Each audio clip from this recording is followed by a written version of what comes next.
French. Ah, voilà. French is not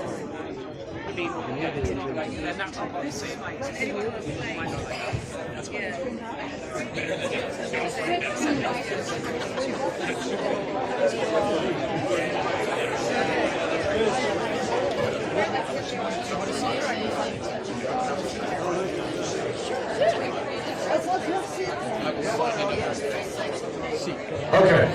Doesn't matter where you sit, Tim. We're going to move.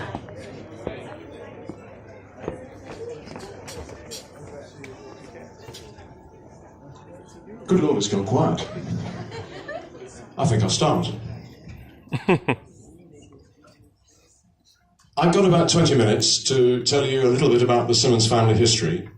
And if I overrun, Gavin will blow his tutor and I shall ignore it. If you have any questions as we go along, please stop me, as long as it's a short question, and I will try and deal. But the first thing, of course, is thank you all so much, everybody, for being here. It's been a wonderful mission getting you all here, and I'm looking out at all those faces and thinking, wow, can this be true? Thank you very much for coming.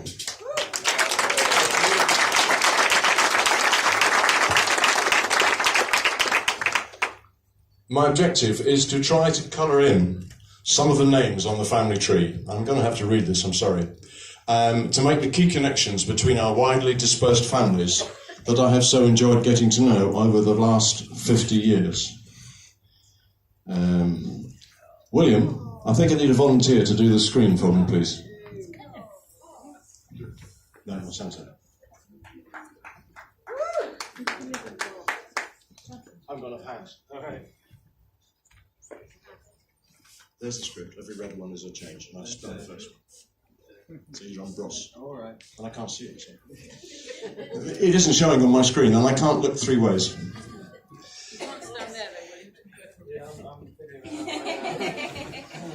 Okay, we'll try again. Getting to know the last 50 years, I was first inspired to do this by my father Duncan, of course, and particularly by his brother Kenneth, who I think knew almost every living Simonds of his generation. My first experience of this unique family bond was exactly 50 years ago this month, when I was dispatched off to nowhere other than Cohasset by my parents and met up with the Pages, now the Trotmans, and a whole lot more. The name is, there's one here somewhere, aged just 19 in 1967. Now, did I say already? Because I want you to notice. I was 19, so give it 20. I was 20 odd years old. A lot of things happened in my family when people were 20 years old. I was packed off to Long Island and I stayed with the Pages there for a while, and then they put me on a boat, and I had a very hard, exhausting experience sailing up to Maine. Okay. Their boat was Pageant, it was a fabulous race boat, and we had a great experience. When I arrived in Maine, I was introduced to a young lady called Julia Page and told that you were driving across America to Denver with her, and I had two teenagers in a car for a fortnight or 3 weeks. It was fantastic. I have such happy memories of driving across the States with a girl I'd never met, and I know from talking to her for many times and going to her wedding a few years ago that she was pretty daunted by it as well. We went across the States and we hiked up Long's Peak, I don't know, 11,000 feet or so, and had an absolutely fabulous time. But that was not before John Page, who many of you will know, has the habit of giving his visitors projects to do. And he gave me a project every time I went to see him for 50 years or more. But that was mixed with an absolutely amazing amount of kindness and generosity from that family. And I give this as an example of the two-way street across the Atlantic. He would call me his sponging, limey cousin and give me projects, but it's been a great relationship. It carried on into the next generation when, in 1997, I took my whole family across and we went to visit Julia, still living on the Eastern Mountains in Montana, and she took us river rafting. Is that a picture? Winding back through history, so we've gone back 50 years, so winding back another 250 years. Come on, engage those brains. Almost all our families, and there's a few here that don't count. One has just walked in, hope he's paying attention. You can sit anywhere, doesn't matter. Winding back another 250 years, Jacques de Luze, born in 1652, was my 7th great-grandfather, and he's on the tree, and I shall ask you where later. He was a Protestant who left France to escape religious prosecution during the Edict of Nantes in 1685, and took refuge in Neuchâtel in Switzerland, where he set up a textile business that prospered for generations. And the de Luze family here will tell you all about the Indienne cloth that they generated and created and made a good family living out of. But the family has spread widely from there. France, America, Ireland, Scotland, England, and all represented here tonight, except the Swiss, unfortunately. And as a result of that escape from France, we are all of us entitled to call ourselves Huguenots. Jacques' great-great-grandson was Louis-Philippe de Luze. Louis-Philippe was born in Frankfurt in 1793, the eldest son of Baron Charles Henry de Luze of Neuchâtel, and Sophie Elizabeth de Bettman, who was from the Bettman banking family. And I have to say, somebody here yesterday, I can't remember who, showed me a copy of her estate documents. Now let me just check. She died in 1862, and she left 2.5 million Deutschmarks in her estate. Wow! That is it.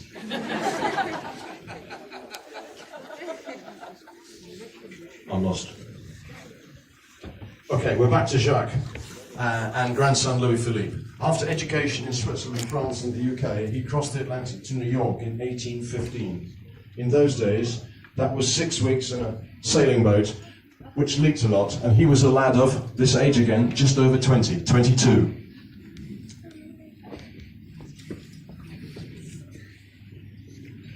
So it's hardly surprising that he returned only once, and that was on the death of his mother in 1862. To put this voyage in concept, 1815 was a decade before the abolition of slavery, 45 years before the American Civil War of 1861. He married Sarah Ogden,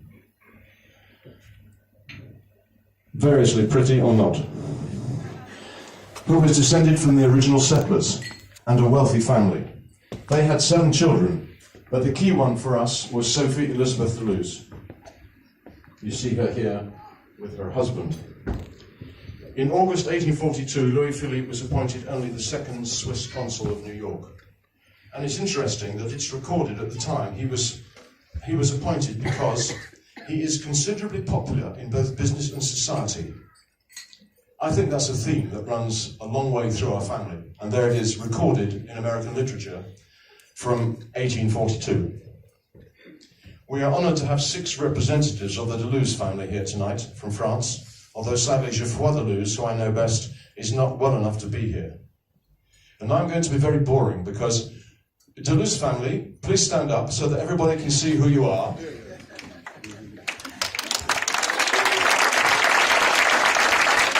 I'm going to ask each family to stand up one at a time. I have to say they look terribly smart. We're a little bit underdressed, us English. Thank you. Merci bien. The next person is Frederick William Simonds. He should be on the easel screen in a younger version. He was born in Reading to a wealthy merchant, and like Louis-Philippe, he travelled around Europe to improve his education, and he arrived in New York in 1841. That age again, just over 20, 22. This was a terrific undertaking in those days.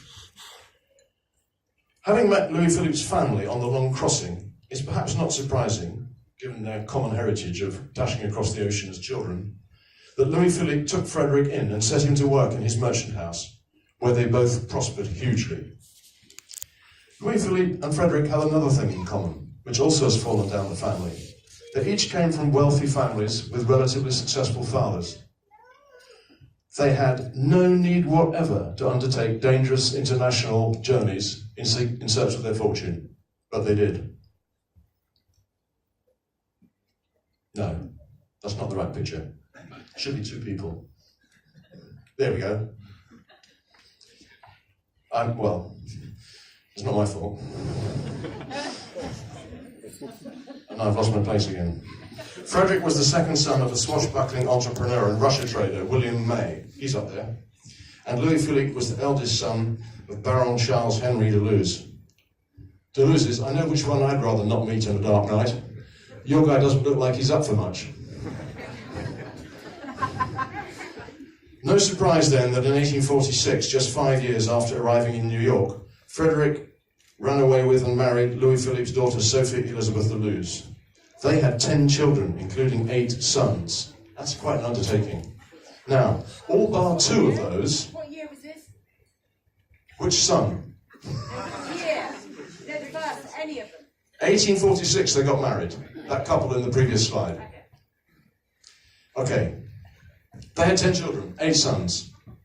2 of them came back to the UK. A lot of them stayed in America. So as a result, we have an awful lot, awful being the operative word, of American cousins.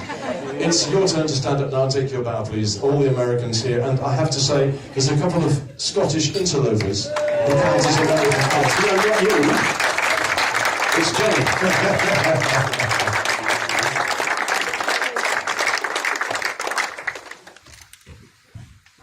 Thank you. Frederick's second son was Louis de Luze Simonds. Great. He was my great-grandfather, so we're coming into relatively recent history here. Born in 1852. Just before you ask me. Who has that portrait? Me. Oh, do you? He's in the wall in my house. He was brought up in affluent New York and had just settled into his first job when his uncle Henry pitched up in New York. Next. There's Henry.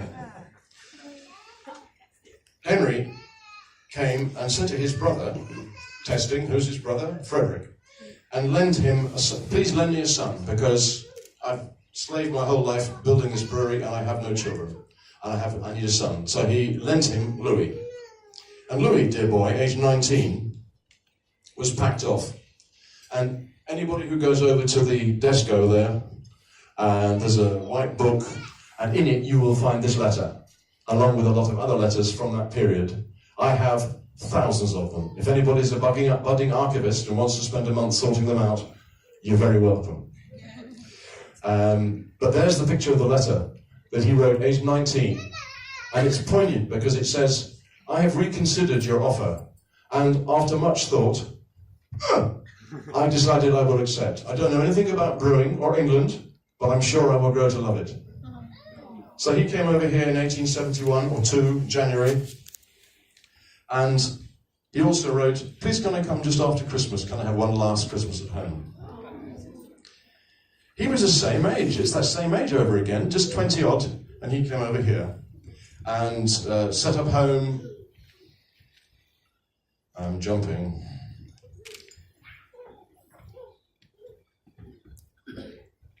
It was Henry. We on Henry still? Back one. That's it. It was Henry who bought all his wood in 1901, and very soon after invited Louis to move from Reading with his 5 children and join him in the big house. Forwards, 2. There we are. That is Louis with Mary, and a very, very strange picture of her age 6 in 1865 that somebody sent me. She was born in Madras, the daughter of an army surgeon general, Gavin Turnbull. Gavin is quite common in our family. There's 1 or 2 of them about now. And there he is, resplendent in his uniform. He was probably a surgeon during the infamous charge of the Light Brigade at Balaclava, because he was serving in the area at the time, and they would have needed a lot of surgeons. Pretty thankless task, because they were wiped out.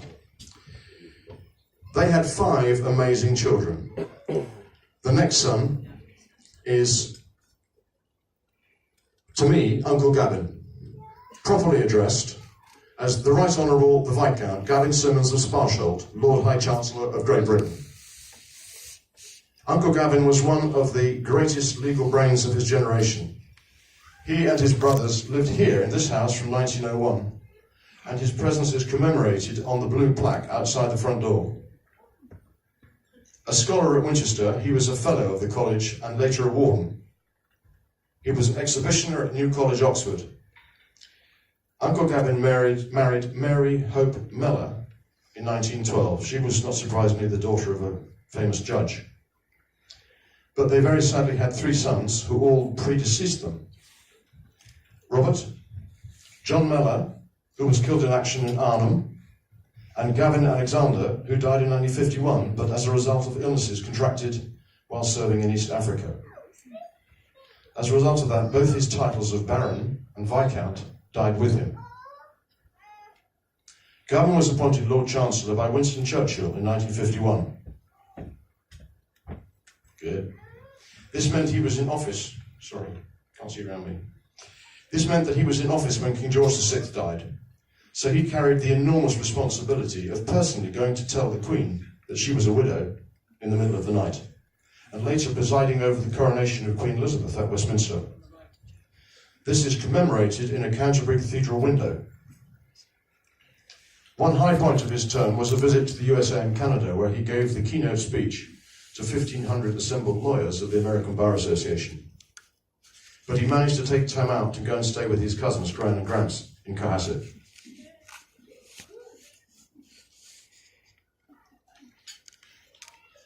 He also wrote private memoirs, which we were not allowed to publish more than 40 years after his death, and they're now on the website.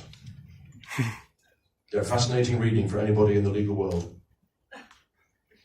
Fred, any lawyers? Oh, good. Frederick's next child was Louise Kathleen. She was a lively lady and a keen fencer. I don't know an awful lot about her, but we shall hear a bit more about her and her connection from Tony, her grandson, who is here speaking last tonight.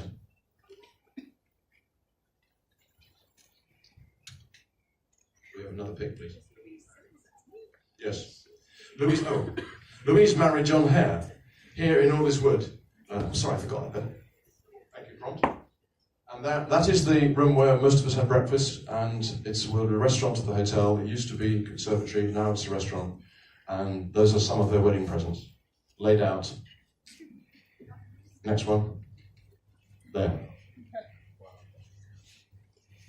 After that, we have Jean de Luze Simonds. He was known as Jack. He was a career officer in the Royal Garrison Artillery.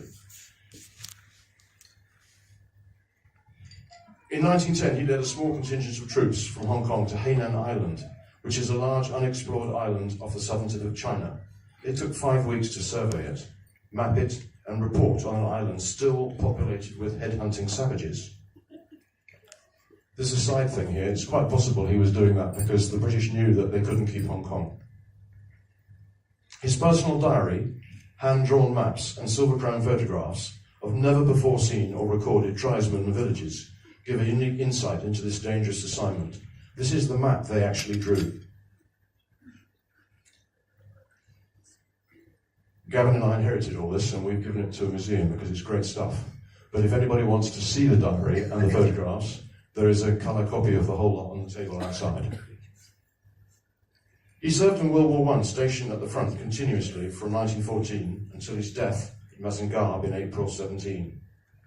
I'm delighted to report that his portrait, which has been in the USA for many, many years, has been safely rehoused recently with another Jack Simonds, who very sadly is stuck at Boston Airport. He should be here, because I was about to say, Jack, stand up. There he is, safely rehomed in Wacoit. The next son was Commander Harry Duncan Simonds, born in 1886. Harry was the youngest, followed a long family tradition and went into the Navy from Pangbourne Nautical College. He was a senior officer to survive the sinking of the heavy cruiser HMS Formidable when she was torpedoed on January the 1st, 1915. Only 230 of her crew of 780 survived. For him, it wasn't very great because, as the senior officer, he then had to represent the crew and the officers to the Navy Board and the inquest into how this ship sunk. I don't know if it's recorded at that meeting, his true opinion, which was that the Navy had been utterly stupid to send a battleship into the English Channel at night in January without its destroyer escort. He was appointed Lieutenant Commander in 1916, in time to serve on the battleship Warspite at the Battle of Jutland. In the largest naval battle of that war, and the only full-scale clash of battleships, his battleship was severely damaged and retired from the action with a great deal of damage, but made it home. He rejoined the Navy in the Second World War and spent most of it in a place that many of you know in Portland, in Maine, where he was responsible for organising and managing the transatlantic convoys on behalf of the British. Given this experience, Harry returned from World War I to become the director of Simonds Brewery, responsible for logistics, in those days transport. And he was instrumental in converting the company from horse-drawn drays, just checking, and steam to the internal combustion engine. Now, a horse-drawn dray can deliver beer in barrels a mere 12 miles from the brewery. And that led to a proliferation of small breweries. More steam. Harry converted their transport fleet before most other businesses had got near it. And we ended up with beautiful little trucks like that in about 1950. I found a photograph that somebody brought today of an electric vehicle, totally electric vehicle, dated 1955 in the brewery. I had the picture before, but I didn't have the date. That's amazing. Frederick Adolphus Simonds, okay, he was the oldest son, but I'm dealing with him last for sequence. It was my grandfather. Known as Eric, he was born in a New Year blizzard and was the first of 5 gifted children to be born at the Point, Bath Road, Reading, which is now a hotel, like so many of other family homes. The east wing was extended to make room for the 5 children. Back. Back one. That's you there.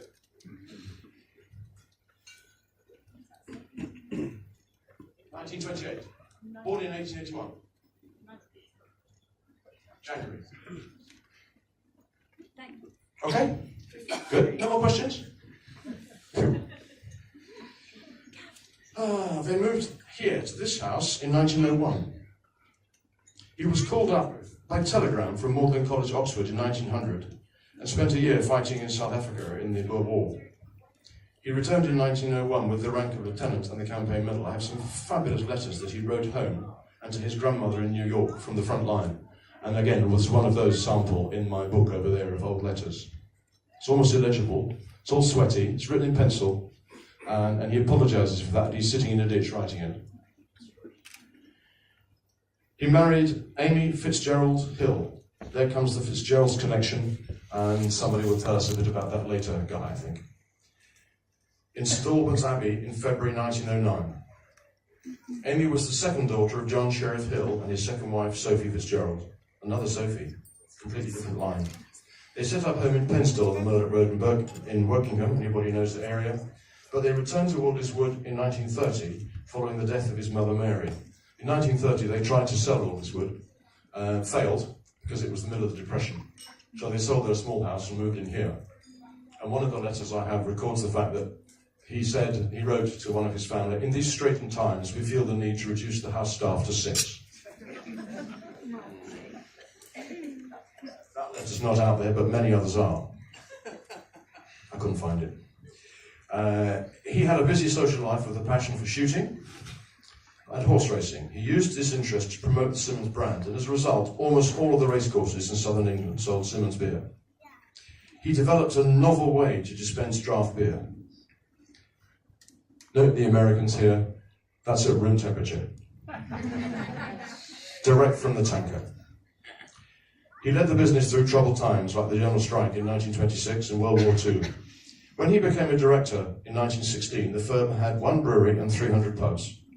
At his jubilee 50 years later in 1952, they celebrated 4 breweries, 1,400 licensed properties, and businesses or breweries in Malta, Gibraltar, Kenya, and Cairo. He died soon after, bizarrely by today's standards, he never learned to drive. So, there's quite a lot here, but can all his descendants please stand up? That's mostly my family extended, but Frederick Adolphus, no, not the American, there's an American moving here. English Frederick Adolphus, who lived here. Upstanding, please. Oh, I don't know who they are. My family, Gavin's family, Colin's family, perform that? Really? They're all doing baby bath stuff. Ah, it's bath time, but...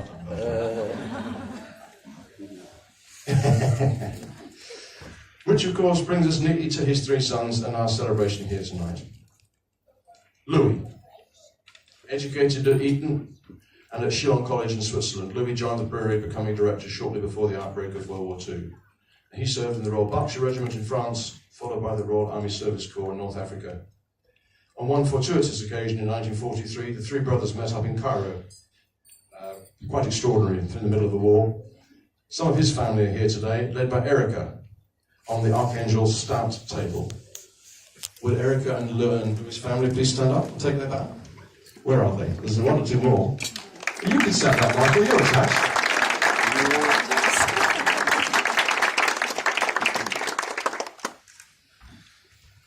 And then, of course, my dad, born 100 years ago this week. He'd be proud to see how many of the family were here tonight. I was going to say, please stand up and make a cheer for Grandpa, but everybody's already done that. That's enough of you here. Eton and Magdalen College, Oxford, were followed by a European tour, much of it by bicycle, ending up in Austria. Now, I'm not sure if it was 1936 or 1938, but the story is very obvious that in 1938 in Austria, the Germans had already invaded, and he was in the middle of that. And he escaped through Austria by bicycle into Switzerland. He came home and joined up because he saw it was necessary and fought the war through North Africa and Italy, rejoining the brewery on his return. He rose to become the last family managing director. He personally held the royal warrant for beer supplies to the royal household for a generation. At the time of the Courage merger in 1959, he joined Courage Group as Director of Sales and Marketing. A keen sailor, it was he who passed on his love of the sea to his three sons, as he encouraged, enthused, bullied, and aided us in our various sailing adventures. Here aboard the J-class yacht Valshida, with his extended family, many of you were there. There might be another one, or have we passed it? There we go. For his 70th birthday surprise. He didn't know, he thought he was going to lunch in Southampton. Kenneth joined up directly from leaving Eton and passed out of the Catterick officer training course just a couple of days before his older brother Duncan. And since he was the younger brother, he enjoyed seniority for the rest of the war and used it. When one of his young relatives commented on something to do with their 21st birthday not being quite what they would have liked, he retorted that he had spent his 21st birthday in 1941 hiding at the bottom of a ditch, moving rocks around him to escape from the shelling from the Italians. That put the offending niece or nephew in their place. Soon after that, his troop faced what is reputed to be the last ever Italian cavalry charge made in wartime, before his unit fought their way through North Africa, all the way through Palestine, in a really forgotten war. After the war, he joined the family business, becoming managing director to Saucony and Speed. But winding back, he met... Have I got that somewhere else? No. He met, after the war, I took him over to Ireland after the war, that was about 1999, to Ireland, and he went to meet Count Amadeo, and he has the book that Count Amadeo wrote, where they came across each other repeatedly during the war years. And the book is on the table over there, complete with Kenneth's notes inside, with things like, "That was me," and "He's got that wrong," and lovely comments, typical of Kenneth. He joined Saucony and Speed and became the UK's first Master of Wine. Here he is being presented with that accolade. The Bishop of London, a few others there, famous people. One of them's a Duke, but I can't remember which one. And he could also indulge his passion for fishing trout on the River Monnow and salmon in Scotland. He was a great bon vivant and everybody's favourite uncle, famous for his humour, hospitality and deep sense of family. Yeah. He travelled widely and was welcome to family events all over the UK and overseas. Here in 2003 in Ireland, to Ginger and Hugh's wedding. After the wedding, he went to meet the Count. I've done that bit. Sorry, there aren't any of his relatives here because he hadn't got any, but is there anybody I have missed who hasn't already stood up? Now's your last chance to take your vow. David, I know you haven't stood up. Anybody else? The Irish brother. Oh, I missed the Irish branch. Oh, there's your chance to stand up. Come on.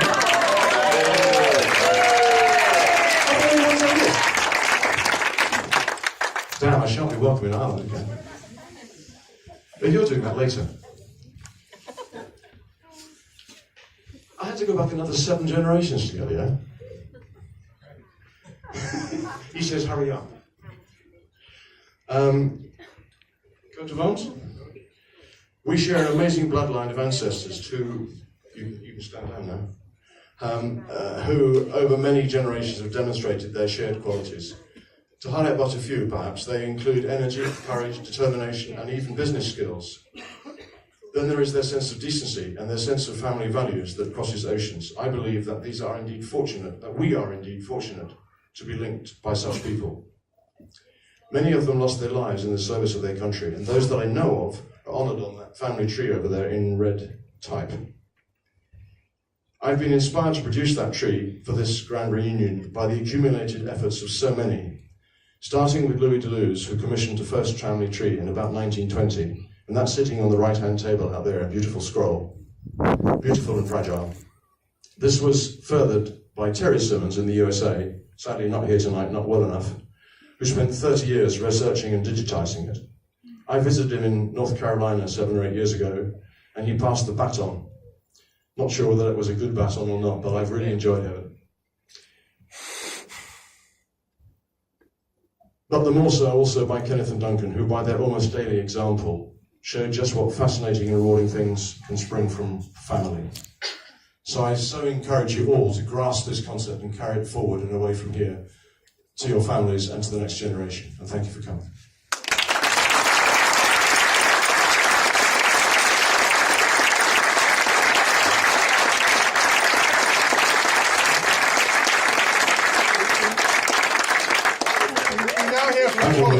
We now hear from Colin, and so whilst he just sets up, brother, you carry on, switch over.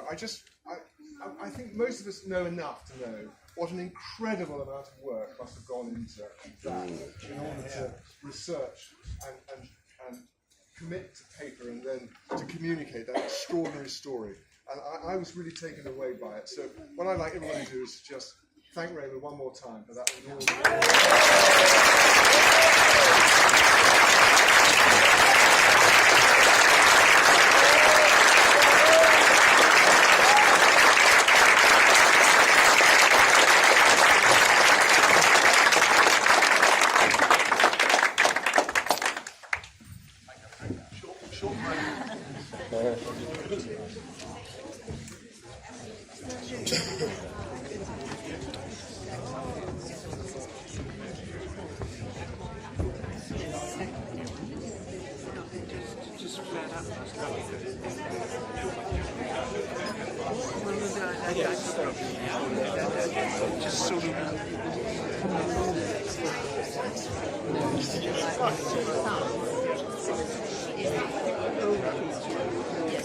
Yes.